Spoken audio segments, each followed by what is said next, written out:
Allez Tiffaine, aujourd'hui vous êtes venu avec des livres pour rêver, être dans l'imaginaire, bref, des ouvrages on va dire oniriques si on cherche un mot un peu compliqué. Tous parlent du bonheur et se laissent emporter par l'imagination. Et vous avez un premier livre qui nous parle de Kiki, c'est ça ?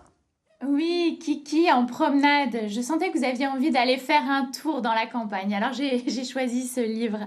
C'est un livre édité par Les Fourmis Rouges et proposé par l'illustratrice Marie Mirguen. Alors c'est l'idée d'une déambulation un peu particulière. On suit Julien, un jeune homme rougeau à l'allure décidée qui promène son chien nommé Kiki. Mais en fait, la promenade ne va pas se passer du tout comme prévu, puisque en fait, au bout de la laisse, eh bien, on va découvrir que l'animal change à chaque page. Il y a un aigle, puis tout d'un coup, un tigre, puis une chauve-souris. Alors le jeune lecteur est un peu surpris, puisqu'il se demande où est passé Kiki, et puis quel animal va apparaître, et pourquoi Julien ne se rend compte de rien. Alors on est ici un peu comme dans un spectacle de Guignol, vous savez, où on a envie de prévenir le héros, de lui dire attention, est-ce que tu vas te faire manger, et puis où est Kiki, et puis retourne-toi. Alors c'est à la fois très poétique, vous le voyez, les illustrations sont magnifiques, faites de collages, d'aquarelles, et à la fois très amusant. Alors c'est addictif, je le conseille aux enfants à partir de 2 ans, et vous le voyez, c'est magnifique, ça donne envie d'aller se promener dans la nature à la découverte, pourquoi pas, d'araignées épouvantables. Je ne vous raconte pas la fin. Parfait.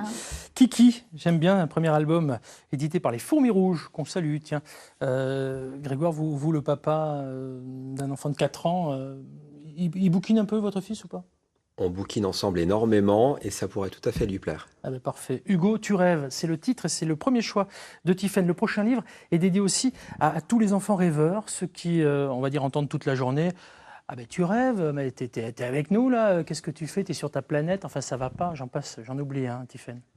Oui, et celui-ci est écrit par un auteur très connu, Pierre Corran.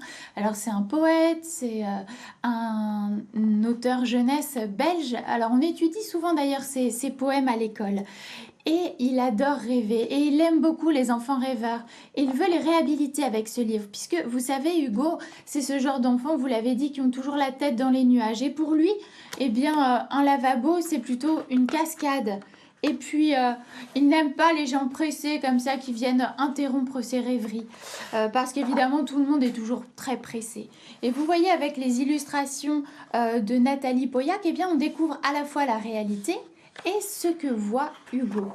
Vraiment, je vous conseille ce livre, c'est merveilleux, ça fera beaucoup plaisir aux enfants qui en ont marre, qu'on les presse toute l'année et qui ont envie de retrouver un peu de sérénité. Je vous le conseille, ça marche à partir de 4 ans. Les plus grands pourront le lire eux-mêmes. C'est un album doux, enivrant, apaisant. Et c'est édité par la maison d'édition À Pas de Loup. Je pense que son nom tombe à point nommé, puisqu'il ne faut pas déranger les rêveurs. Parfait, parfait. Le petit dernier pour la route, un ouvrage pour les enfants à partir de 7-8 ans, qui rêve, paraît-il, d'une langue universelle. Bah, l'espoir fait vivre. Oui, alors l'auteur Elsa Valentin adore inventer des langues. Je vous avais déjà parlé de son livre précédent. Et là, cette fois, elle s'attaque au mythe du petit chaperon rouge avec ce livre Chaprouchka. Alors, la magie ne naît pas de l'histoire, qui est ultra connue, mais de la langue, puisqu'elle mêle une centaine de mots issus de beaucoup de langues différentes, du russe, du japonais, du français, du wolof, pour écrire et raconter cette histoire de manière très très poétique. Alors je vous lis juste un petit extrait pour que vous compreniez mieux de quoi je parle. Alors par exemple, on a le loup qui arrive et qui dit « Hello, hola, Julie ». Et le petit chaperon rouge répond « Ikena, bonjour.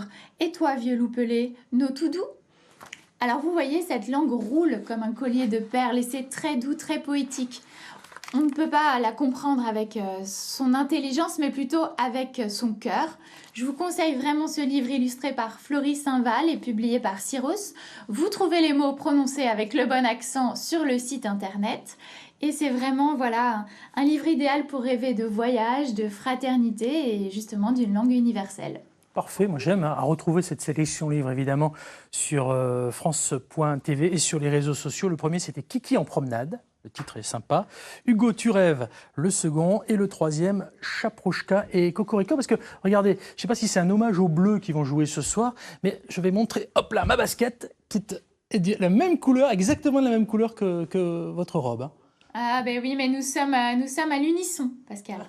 Très très bien, super. Alors maintenant, merci l'acupuncteur et merci le chiropracteur aussi de venir sur le plateau. Grosse production, non je rigole. Allez, on va redevenir sérieux en remerciant nos équipes qui ont fait un boulot formidable là-dessus pour recréer cette bibliothèque virtuelle. Je les salue parce que je ne suis pas sûr de vous retrouver d'ici la fin de saison, mais on vous retrouvera en début de rentrée, hein, Tiffaine, pour d'autres aventures. Je vous fais confiance. J'espère bien, je compte sur vous, Pascal. Et oui, vous viendrez avec un cartable tout neuf.